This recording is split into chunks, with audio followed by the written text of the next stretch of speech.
All right, guys. Welcome back to the DreamState Livin podcast.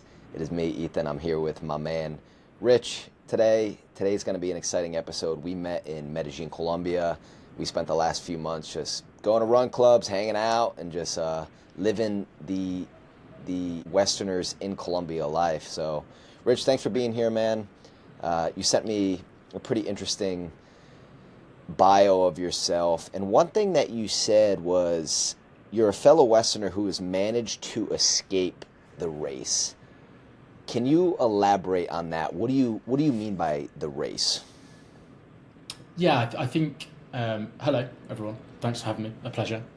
So I think the word I used was rat race, and I think that kind of takes me back to when I was living in London and working in London. Now, London's awesome. Awesome place. All my friends are there. Love it to bits. Could potentially go back someday. Not right now.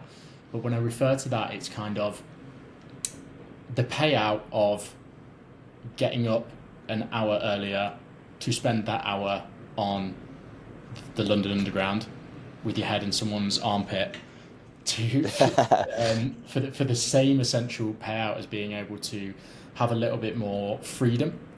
And I mean, remote work's great, especially if you can get a remote working job that still is fulfilling and still enables you to drive towards your goals, which I'm very lucky I have that.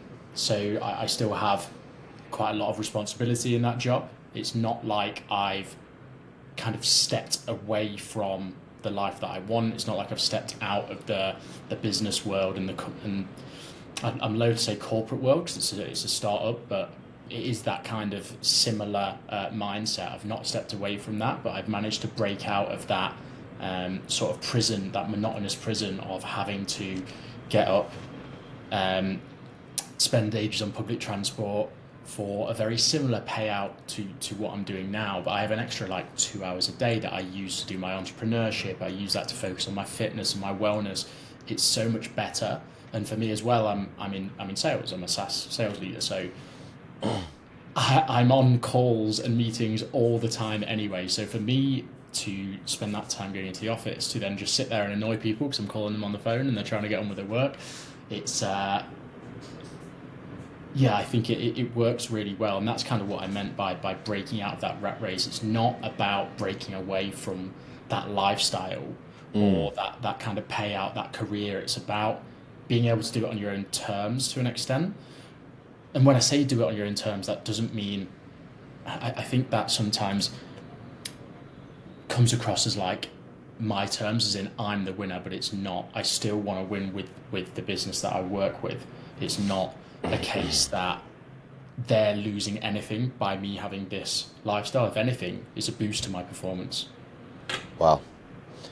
It's helping you be more effective within your role because you're not spending 2 hours on the London subway and there's these exterior forces that are probably making it so you're not as excited to get to the business. This is such a, and real quick, this is such a good point to start with because I believe a lot of people, when they think of this idea of freedom and escaping the rat race, they think it's like, oh, let me go move to Colombia, but what the heck am I going to do? Go be a yoga teacher or something? Yeah. People have this idea of like, you have to give up working towards a goal or being in a company and making good amount of money, but you and I are both physical proof that you can still work on those things while achieving this freedom and getting out of this rat race. Yeah. I think it's actually the opposite. I think part of, and I've not just lived in Colombia, I've lived in Argentina, I've lived in Spain, I've lived in Greece, I've lived in Australia, France. So I've lived in quite a lot of different places around the world.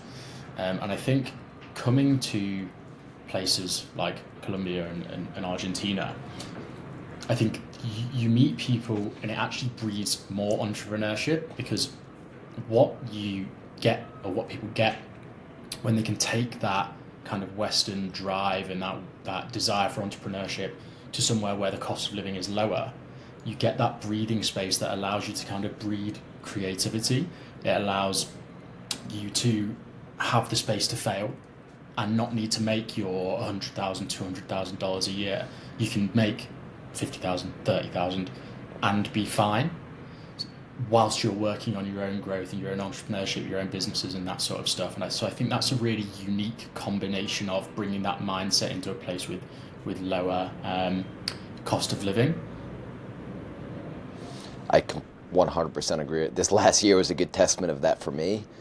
And I think we've spoke on this, but getting away from these roles that I had with sales, where when I was with these in the US, I was just always in that business because I had rent for $3,000, $4,000. I had teammates that were working with me.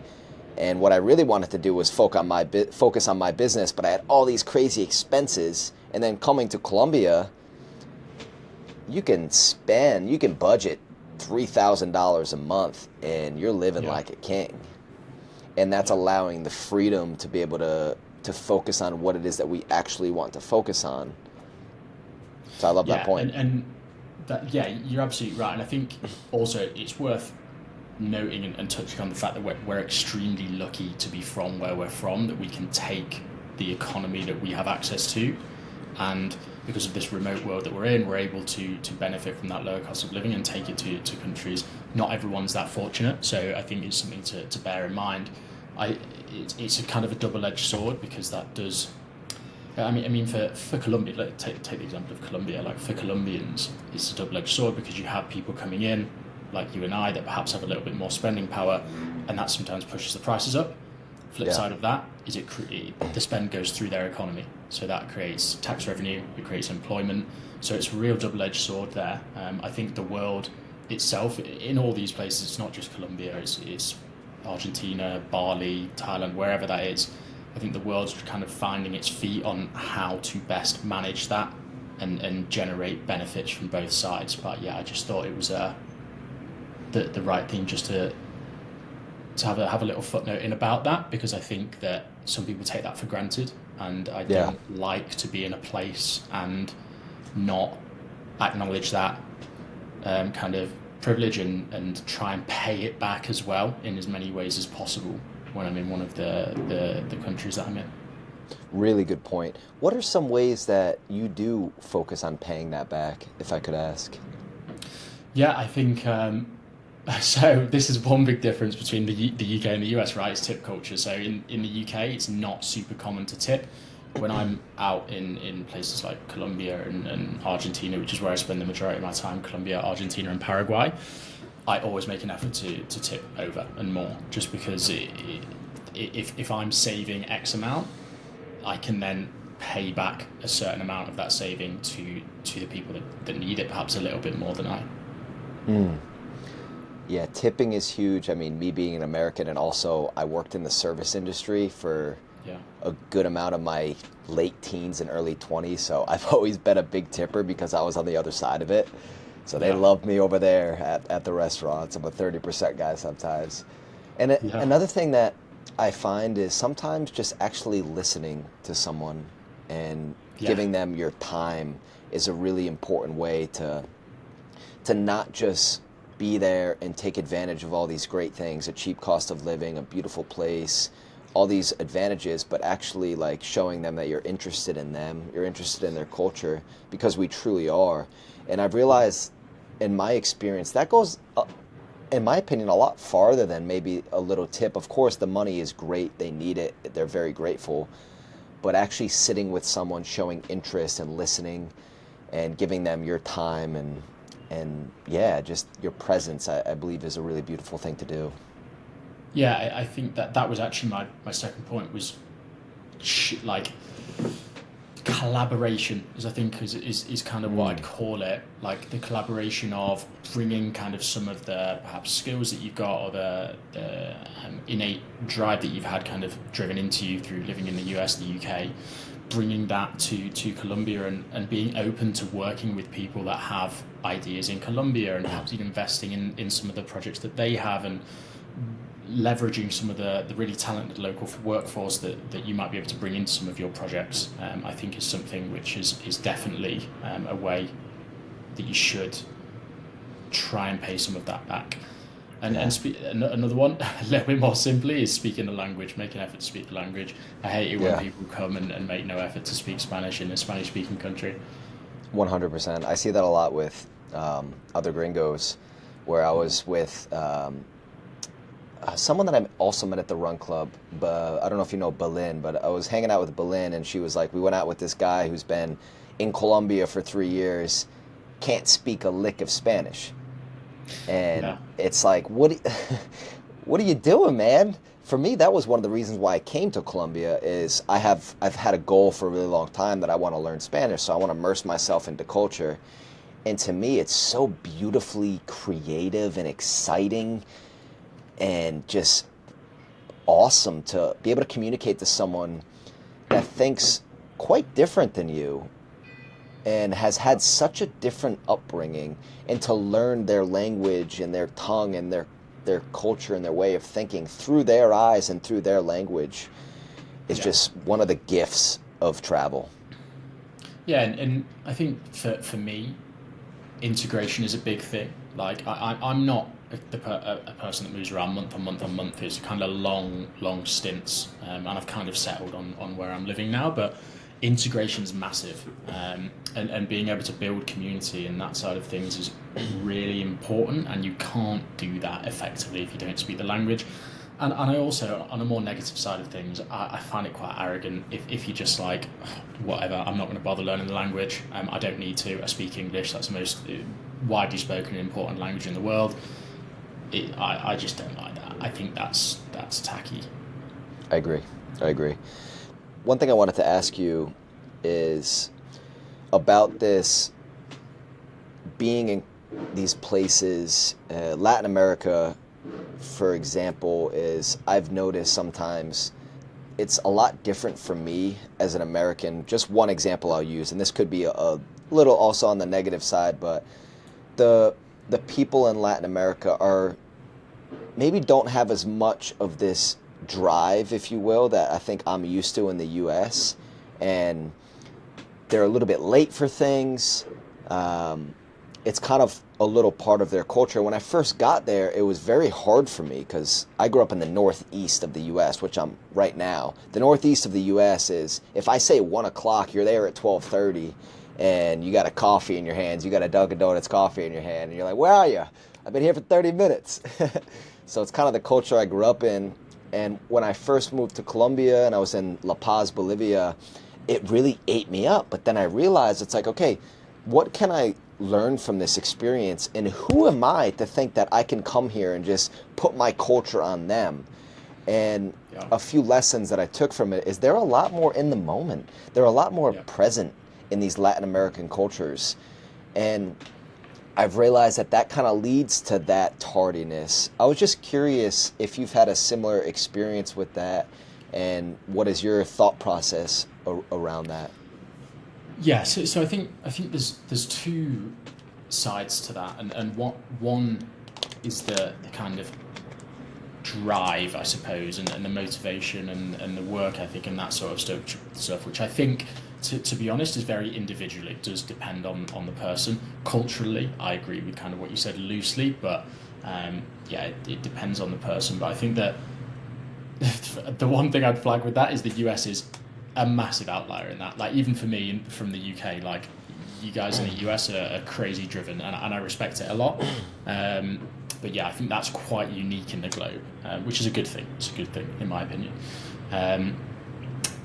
The tardiness and the being in the moment is part of the reason that I love it here, because I have quite a regimented, and I'm sure you do as well, and a lot of your audience do, being from kind of the Western world. I have a very regimented day to day and like week even. Like, in the week, I'm working on my contracts usually like 8 a.m. to 5, then from 5 to like 11 p.m.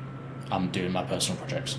And that's pretty much every day. There's obviously a break for the gym and food and whatever, but that's pretty much my week. So I don't want to be stressing about appointments and stuff like that at the weekend. It's quite nice to know that if I'm 10 minutes late, it's fine, because other people are on the same sort of clock. It's very liberating, and I find that it's one of the things that I love most about living here. On top of that, do you find, and this will kind of go back to the cheaper cost of living as well. Do you find that being in these places that is a little bit easier to get by, and you don't have maybe the stress of high rent, the stress of dinners in London being 150 to 200 euros a meal? Do you think that leads into your productivity because you don't have this kind of external pressure from the environment that you're living in? So it's just like, hey, it cost me $2,000 or $1,500 for my apartment. It's cheap here. I don't need to make that extra phone call today for my business. I don't need to do this. I don't need to work on this project. Does that ever creep into your mind, and how have you kind of worked through that? Yeah, I think it's a good question. I think the honest answer is no, and that ties back into what I was saying previously. I think if someone's a hard worker, they're a hard worker whether they're from Alaska, Colombia, Japan, England, US. I think it's much more to do with how your brain's wired, the upbringing that you've had, the people that you've had around you. I think that's what drives work ethic.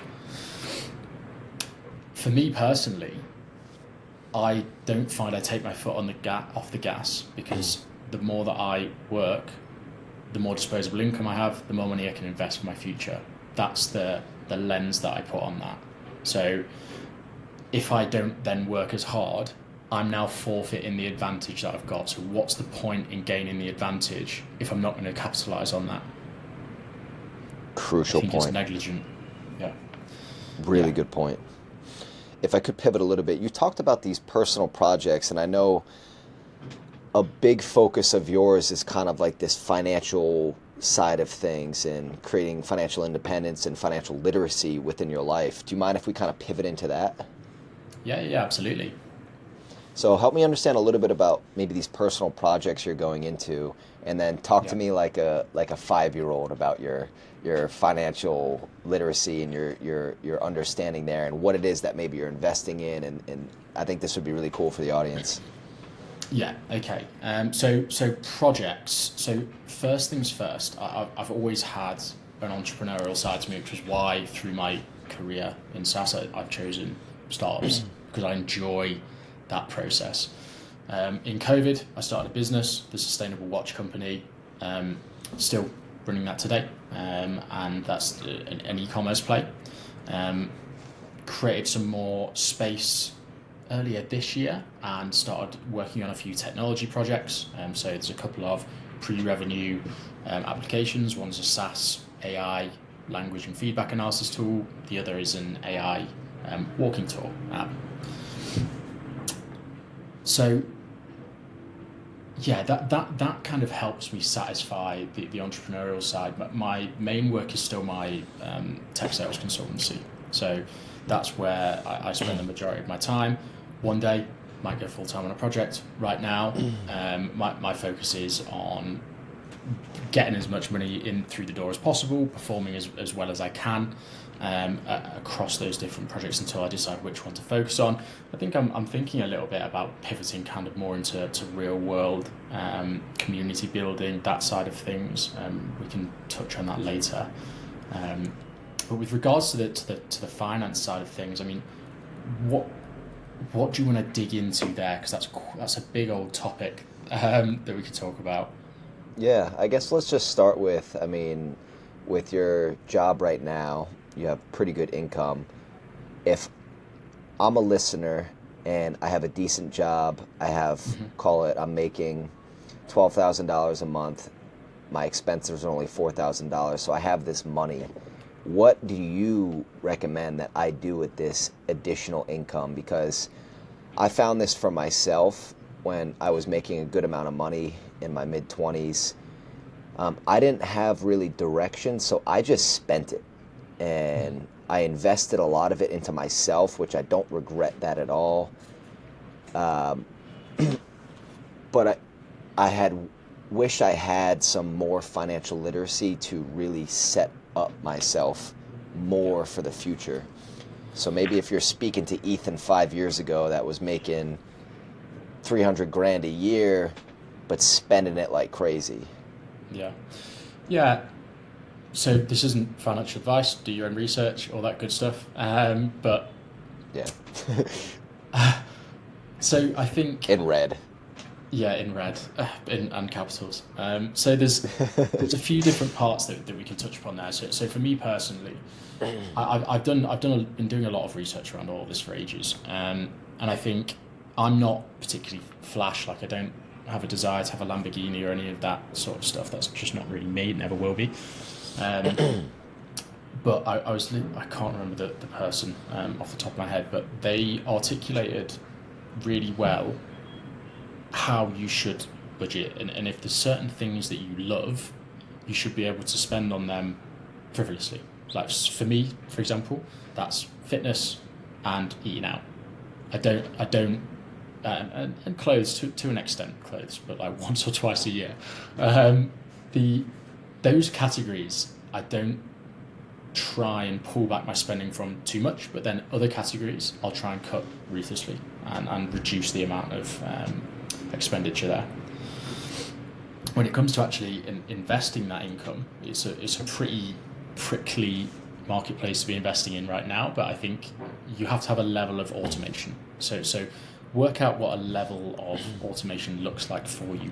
What is a comfortable level that's going to still leave you some disposable income and leave you money to deploy if opportunities arise. That's a really important one for me. So for example, I dollar cost average into crypto and a portfolio that I've created. And that portfolio of stocks that I've created is all ETFs, and it's a true global. So it's a FTSE All World, and then I offset the other, because the FTSE All World's tailored quite heavily to the US, I offset the other parts of that with a few other funds to try and make it a little bit more equal across the globe. Can we real quick on that, just with the ETFs and the what? The FTSE Globe. Can you help us understand that? FTSE All World is essentially a ETF which allocates capital to a portfolio of stocks from all over the world.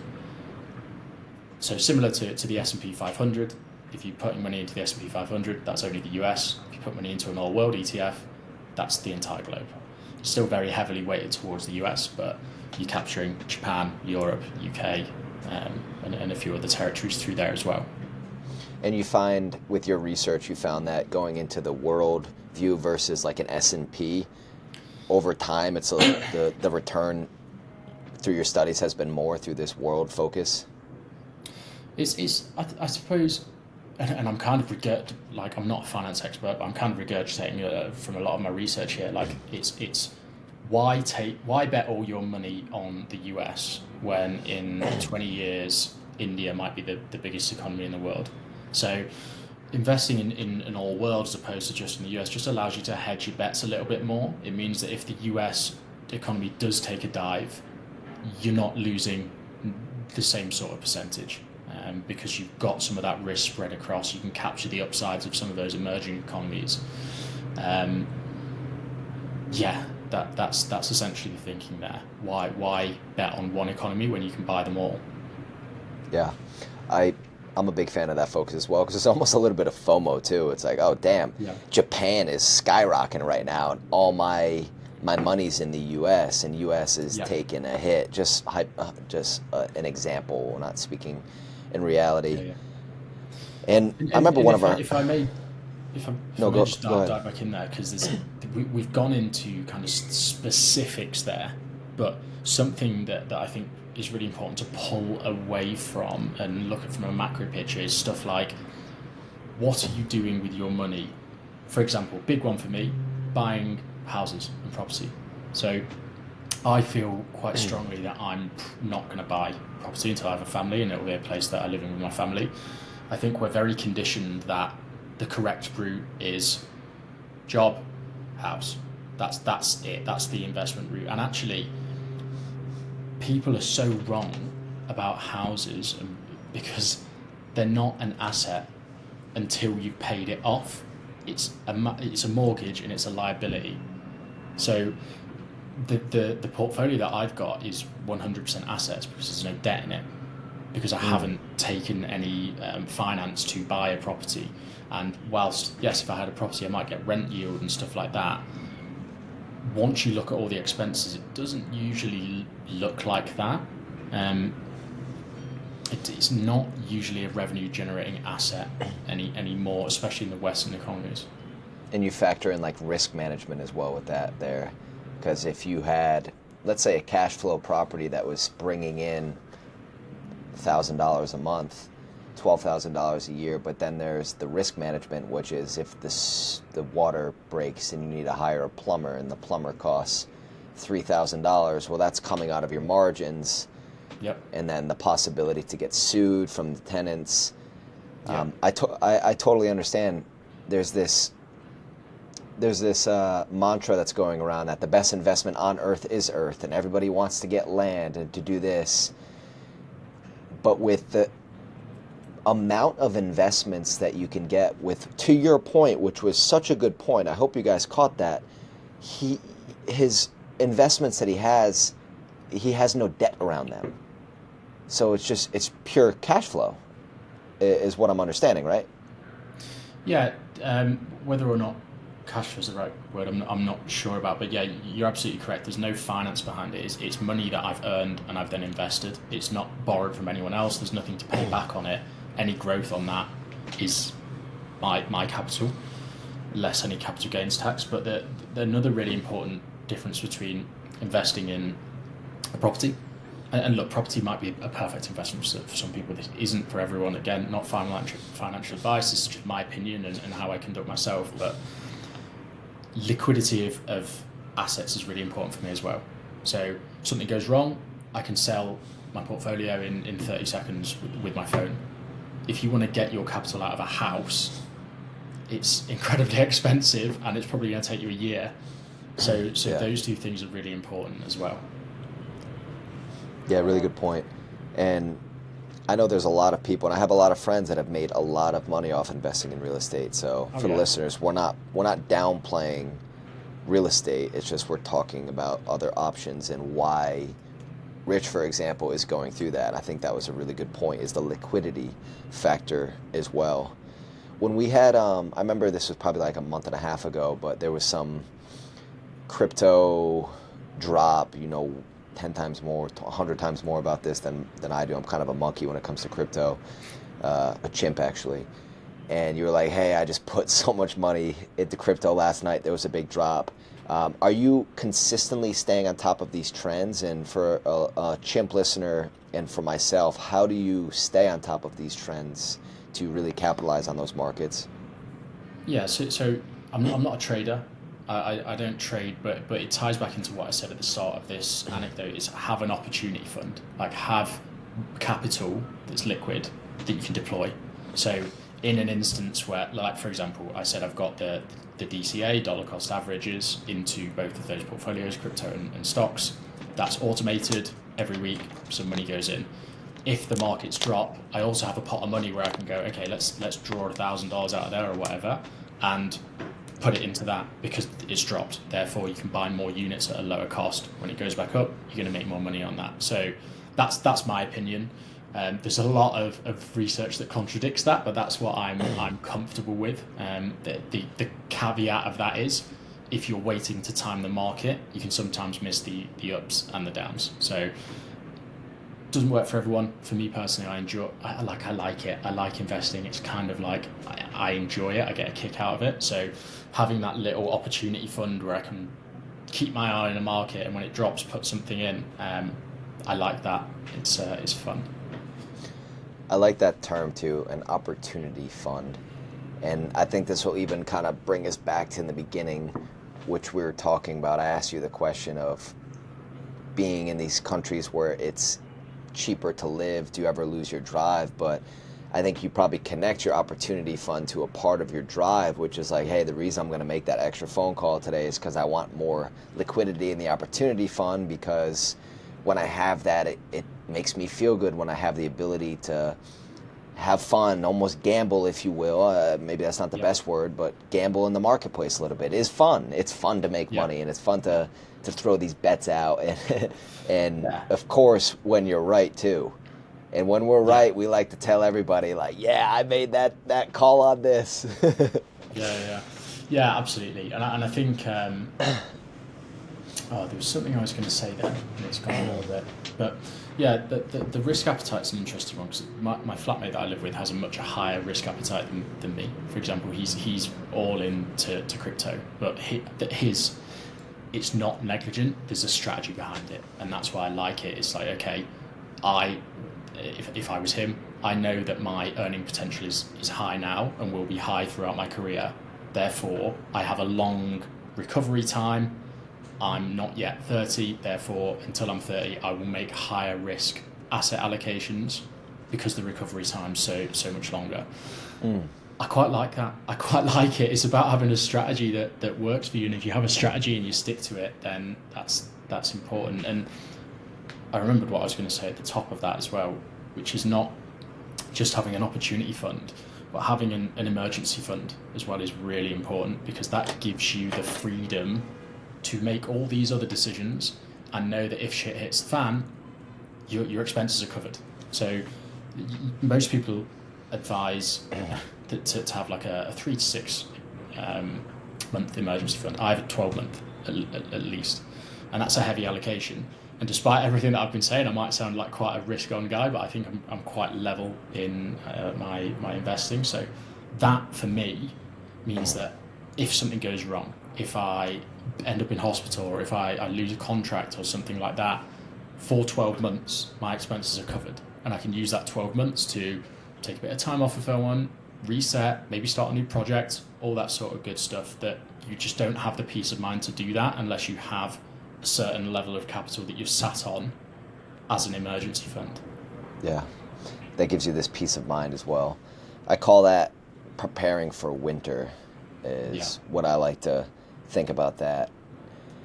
Because sometimes in my past, I've been living in a spring where money and things are just coming almost effortlessly.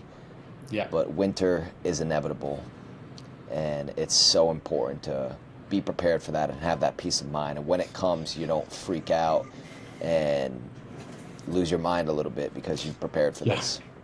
With that's exactly that. And part of this conversation, you make a really good point there, is not making emotional decisions. Like, I've made emotional financial decisions in the past and lost a lot of money making those emotional decisions. So that just comes with experience. That comes with just being in the market and seeing it go up and down and just going, okay, looks like we lost a lot of money, but you don't. This is another thing, and I had this conversation with my mum because during COVID this happened, but you don't lose any money until you sell the asset. The value just changes, but you're not realizing any sort of loss or any sort of gain until you actually liquidate and sell that asset. Can you elaborate on that? So, yeah, can you give me an example? Yeah, so say you own a stock and you buy it at $100 and it drops to $50. If you sell it at $50, you've lost that $50 difference. If you hold it, you still hold the asset. So when that goes back to $100 and you sell it, you've lost nothing. You might hold it and in 5 years' time it's worth $200. But until you actually liquidate it and sell, you haven't made or lost any sort of capital. Can we transition into this concept of this bias to action that we've talked about? Yeah, so how do you want to frame that? How do you want to transition into that? I guess let's start with, do you utilize this? Let's help us understand for the listeners, what is a bias to action? And then I guess the first question I have for you is, how do you utilize that with your investment strategies and finances? And then we can bring it into other areas of life as well. Yeah, so I'll answer that a bit backwards. I'll first explain what bias to action is. So bias to action is if you have a high bias to action, you get an idea, or you say you're going to do something and you do it.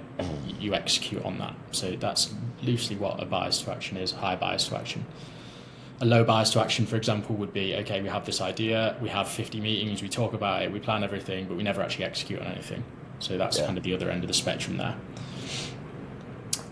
Bias to action with regards to kind of personal finance and stuff like that, I think is probably to an extent negative, because you don't want to make emotional, fast decisions necessarily. It's, again, double-edged sword, because you need a relatively good bias to action to buy the dip. So when those things go down, you want to input some money into that. Also, you don't want to have a high bias to action if it does dip and start selling stuff. I'd probably segue away from that topic with regards to bias to action, and talk a little bit more about how that can serve you both in personal life, but also in sort of professional development and personal development as well. And having a high, I've been told I have a high bias to action, which is good. I think I do, and I think that serves you well in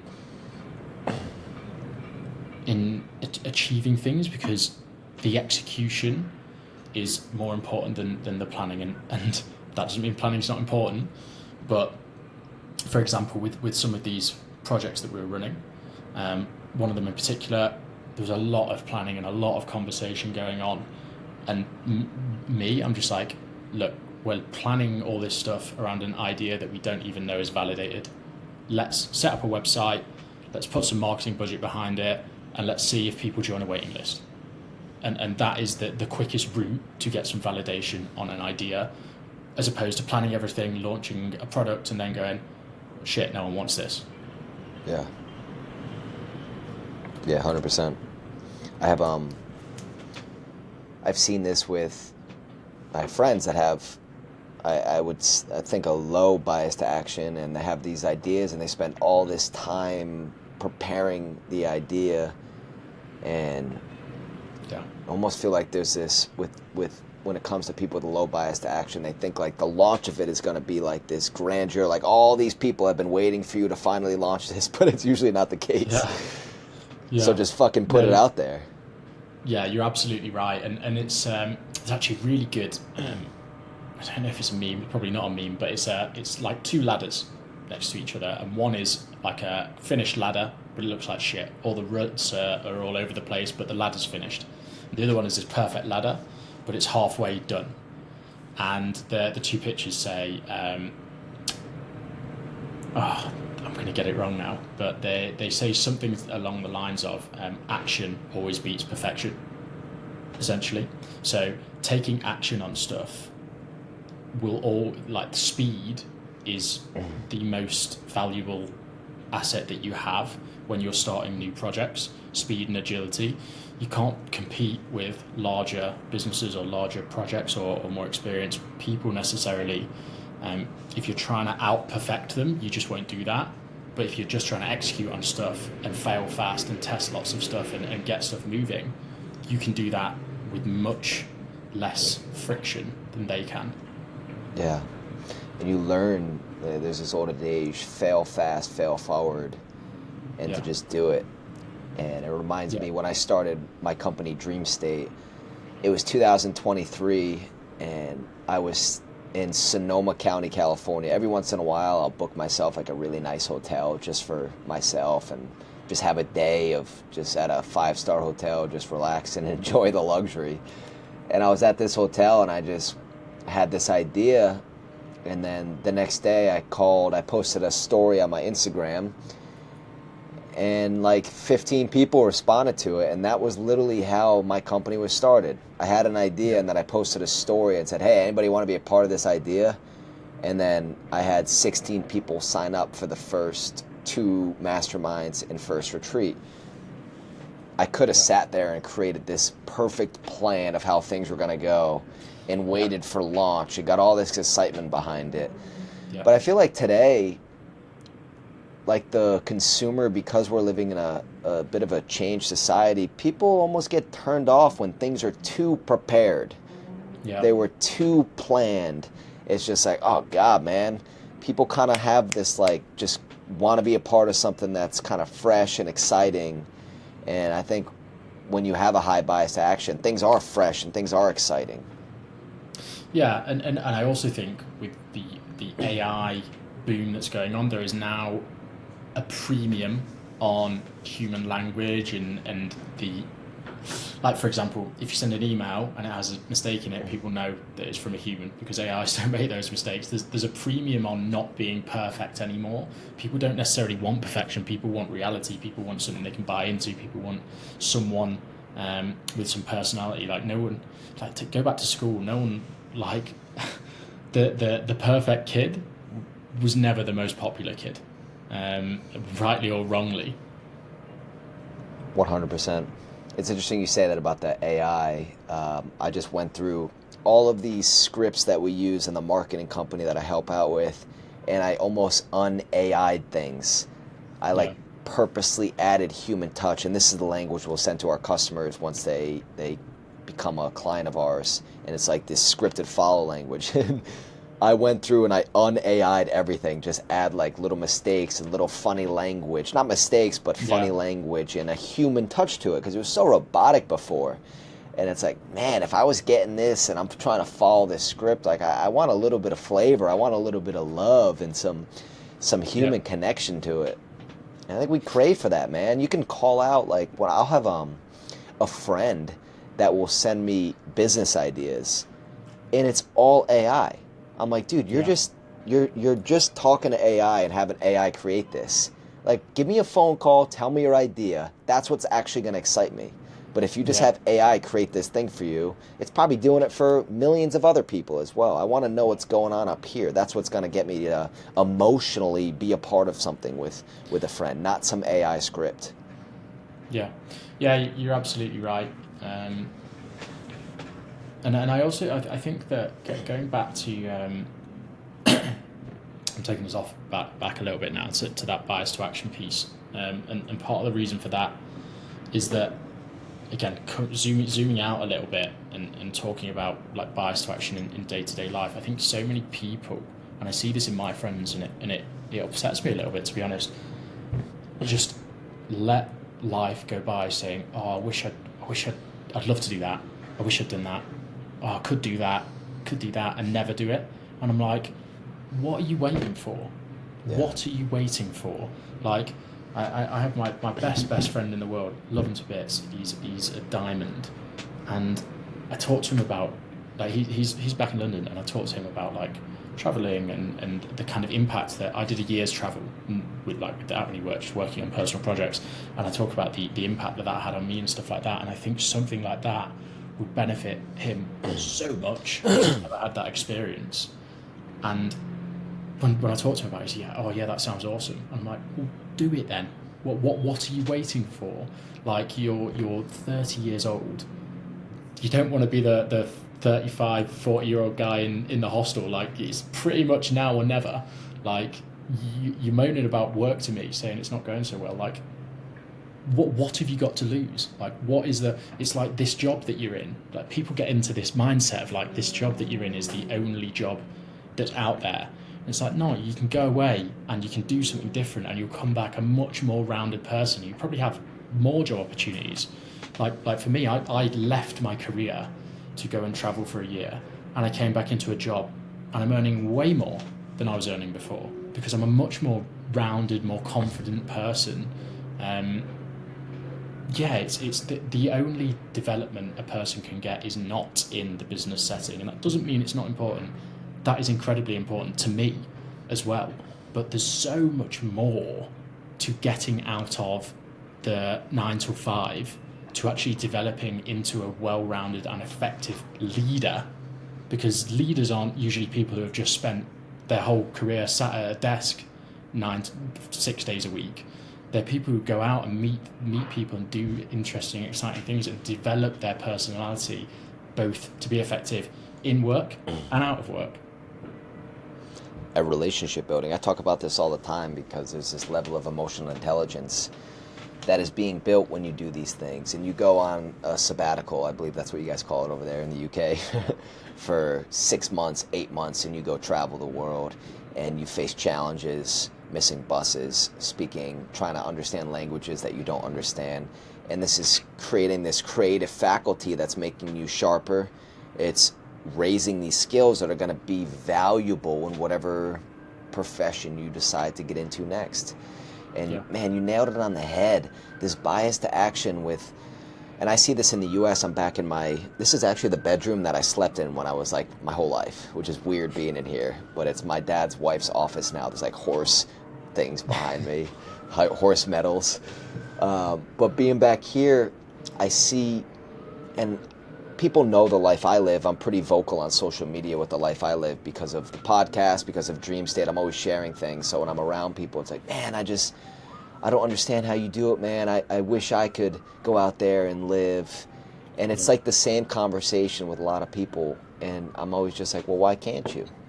Yeah, 100%. And I This, made this, this, that. yeah, And sorry to interrupt you, I but go made ahead. this. No, it's fine. I'm getting excited. So, I made this promise to myself when I was 18 years old. I said, if I want to go and do something, within reason, obviously, but if I want to go and do something, I will do it. And I carry that with me today. So when I was 18, I went on holiday to Greece, and I said, I'm going Nice. to stay here and I'm going to work for the summer. And I made that promise to myself. I went, I got a job, and I stayed there and I worked for the summer. I said I was going to go and do an exchange during my university and go and live in another country. Did that for myself, went and did it. I said I was going to come back to Colombia and live in Colombia. Did that. Said I was going to go and live in Brazil for a bit. I'm doing that in January. It's people wait for other people or for catalysts to make things happen. No one's coming to save you. No one's pressing the on button. You've got to do it yourself. And when you take that first step and you go, okay, I actually do really want to do this, and no one is going to do it for me, and you book your flights and you go and you do it, or you make the call and you go and you do it, or you go to the coffee shop and you work for that day and you start it, it will change your life to see what you can actually do when you make a promise to yourself and you stop being a pussy. Yeah. Yeah. Let's make hats. Stop being a pussy.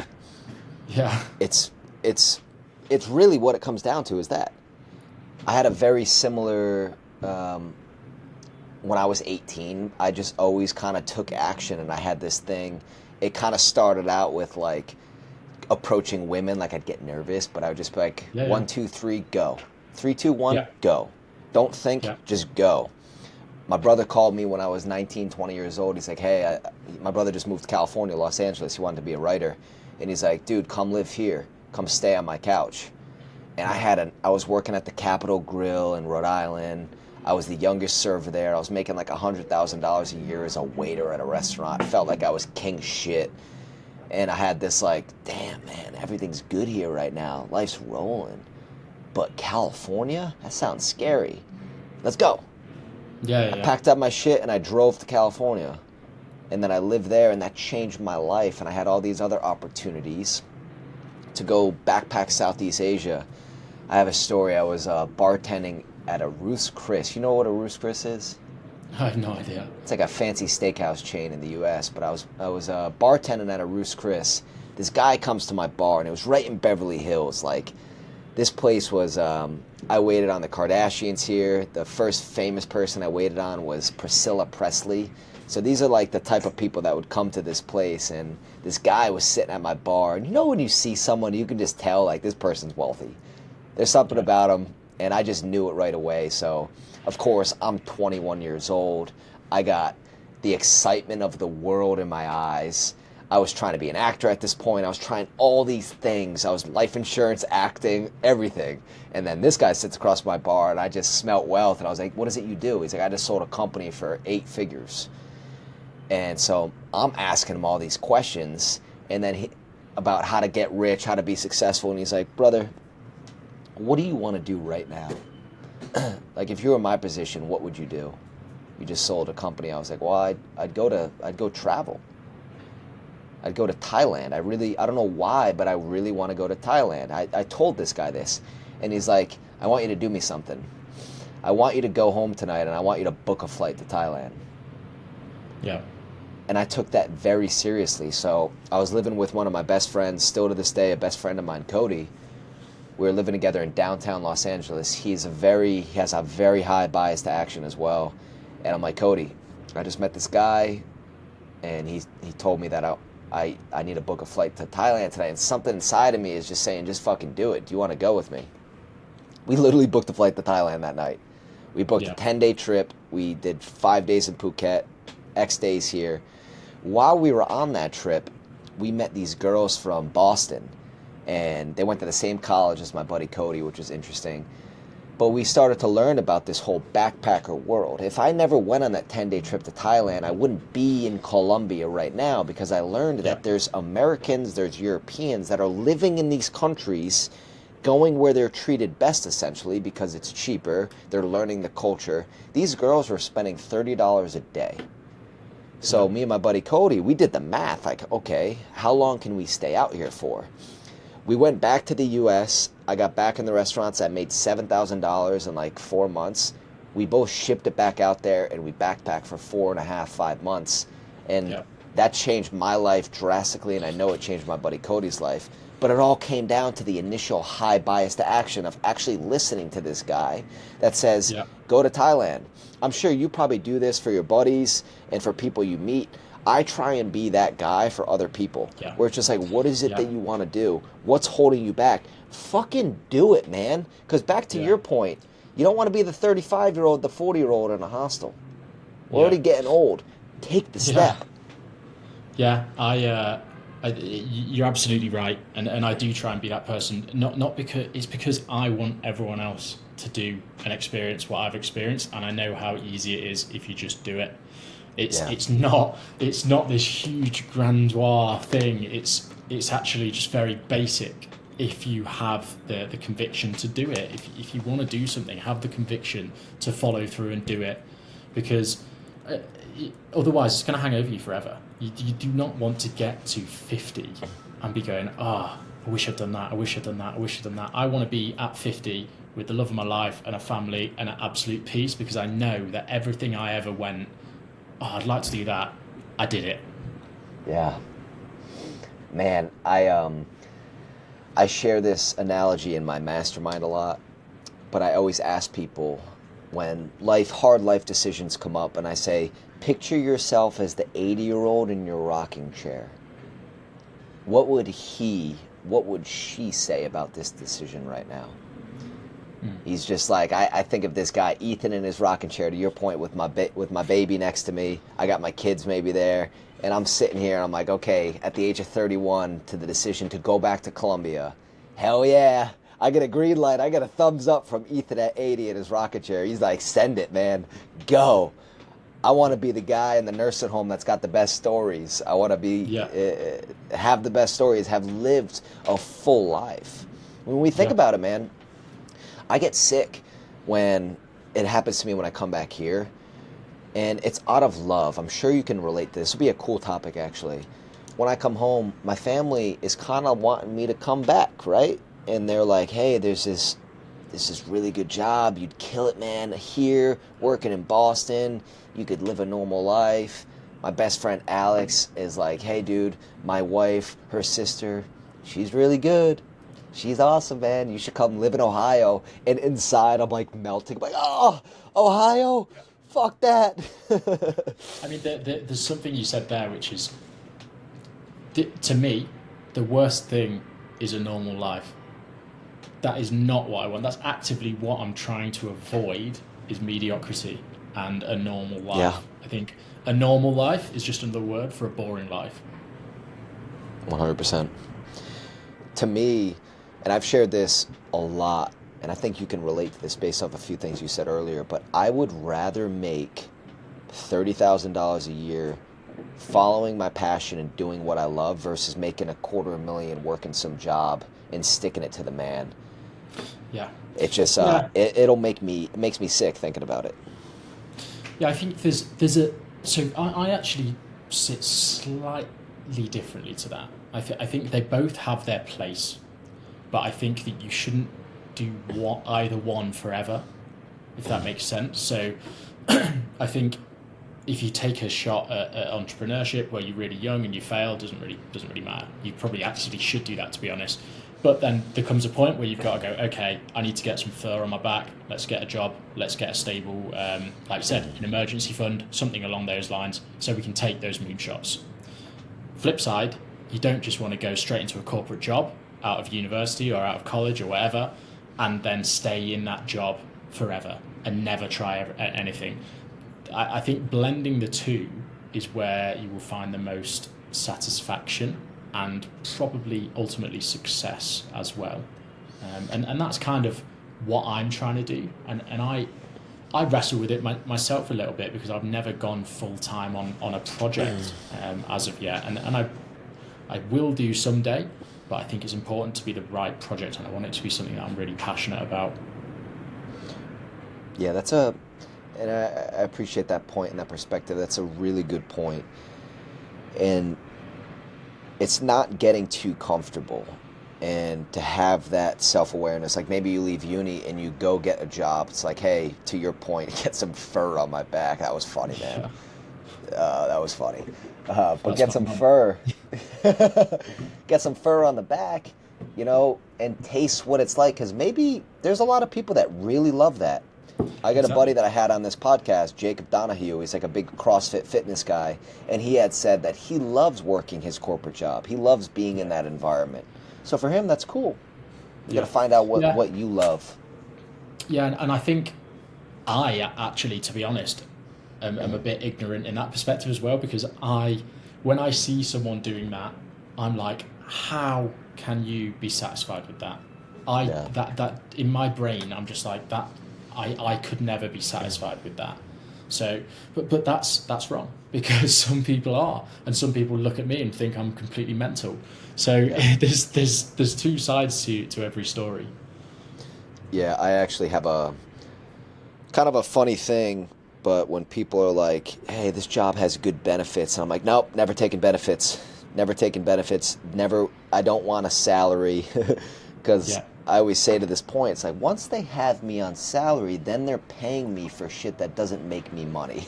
And I know it's a weird way to put it, but you being in sales, I spent my whole life in sales, so I know that when there's a salary, there's tasks that you're going to now be doing that aren't essentially bringing the big bucks in, bringing you money. So it's these minute things. Yeah. And sometimes those are fun. Like I'm starting to help out a really close friend of mine, his company, and there's things that I'm doing, but I'm learning a lot about marketing and things that I don't know about. So there's this like risk reward. Everything we do has a risk reward, right? So the risk is, okay, my time, but the reward is I'm learning this that I can utilize in my company down the line. And I need to know this knowledge because I've made a shit ton of mistakes on marketing. I've lost probably upwards of over $10,000 this year with marketing mistakes. I don't call it a loss, I call it a lesson. No failure, only feedback. But I've had a lot of feedback this year with marketing, and it's just one thing that I need to become a pro at. So, universe, God gave me something to do that. Yeah, it's marketing is hard. That's also my biggest failure as well. But I think that's just because I don't.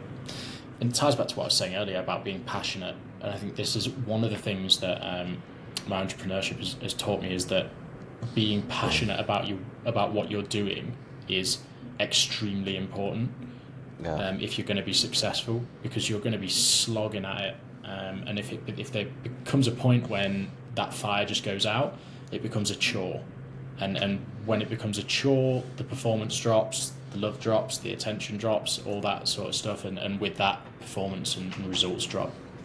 Yeah, I faced that with DreamState this year, and I've realized there's a lot that I need to continually be. One thing I love about DreamState and what I've built is the freedom of my creativity. But I always need to be allowing and expressing more of that creativity, because if I get too caught up in doing the same coaching program and the same Sunday calls and the same retreats, it's going to lead to me not having as much passion and love for it, which is going to affect it for the company. And then also the members are going to feel that as well. Yeah. So I just have that lesson. I always need to be trying new things and implementing new things to keep it exciting for me and for the members as well.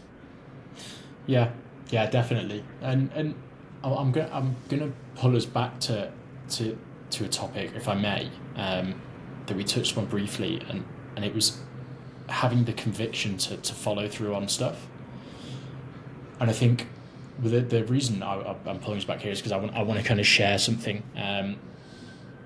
with regards to my travel trip and having the conviction to follow through on ideas and like I was saying, I said I was going to do this, so I did it. So I was going to do that, so I did it.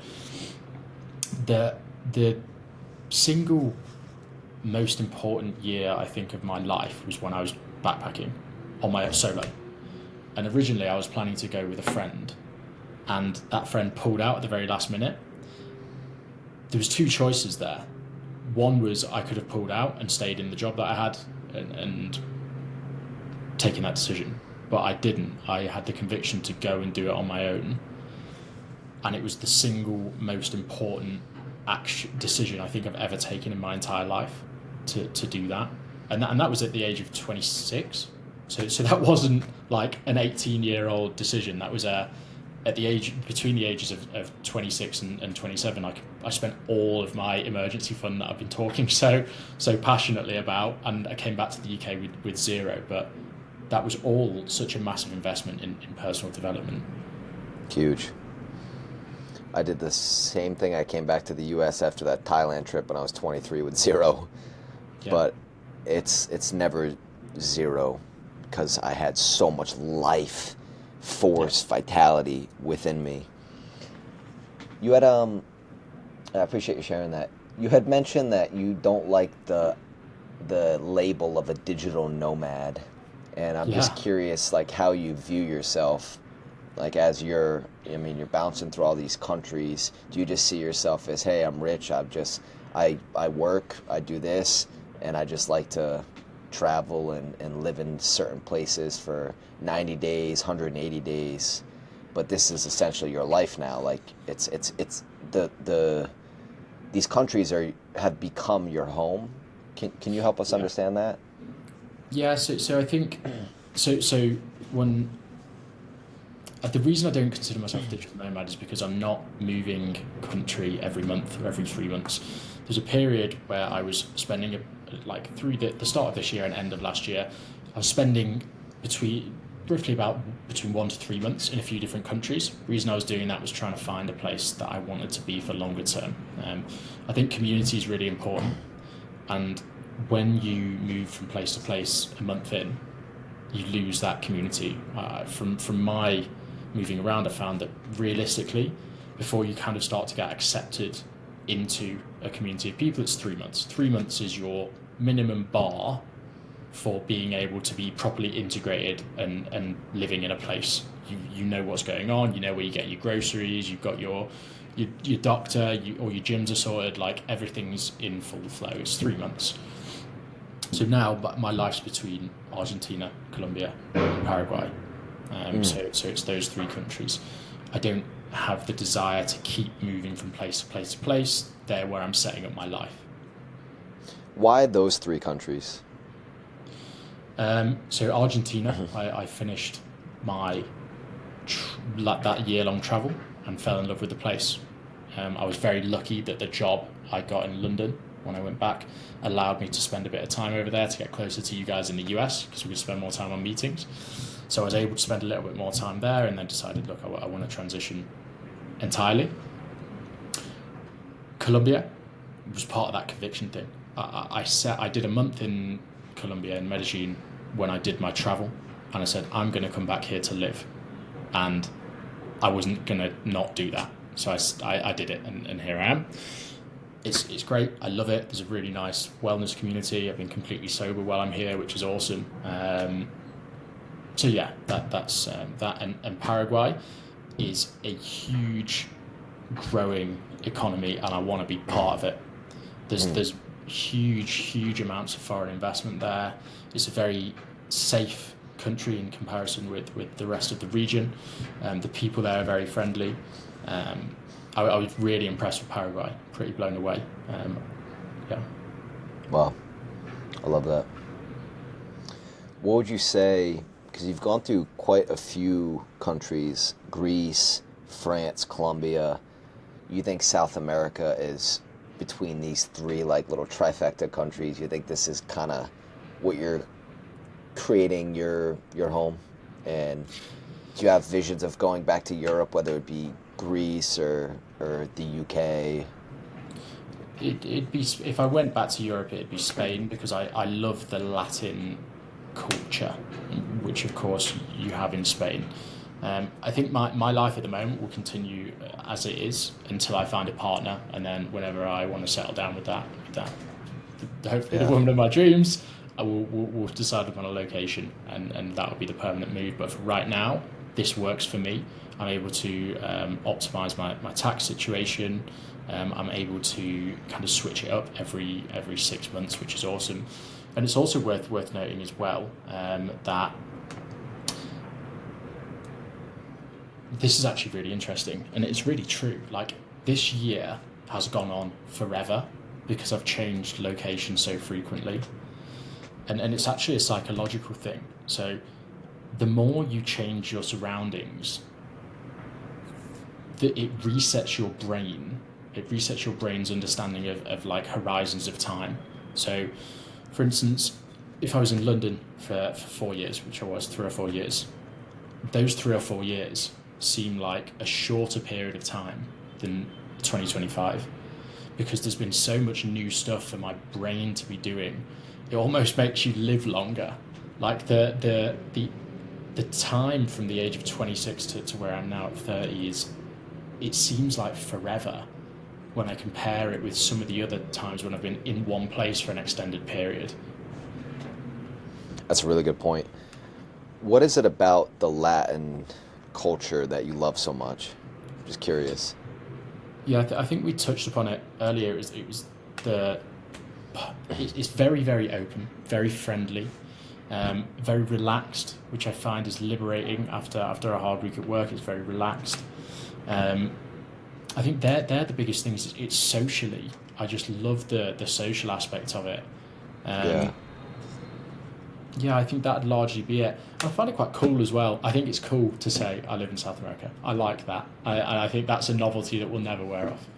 Yeah, I'm with you on that. Even when the look I get on people's faces, like I'm in my gym here in the U.S. and I'm like voice noting someone in Spanish, and people are Yeah, looking at me like I have three heads, and it's really cool. And then tell people it's like, oh, I live mostly in Medellin, Colombia, and they're like, what?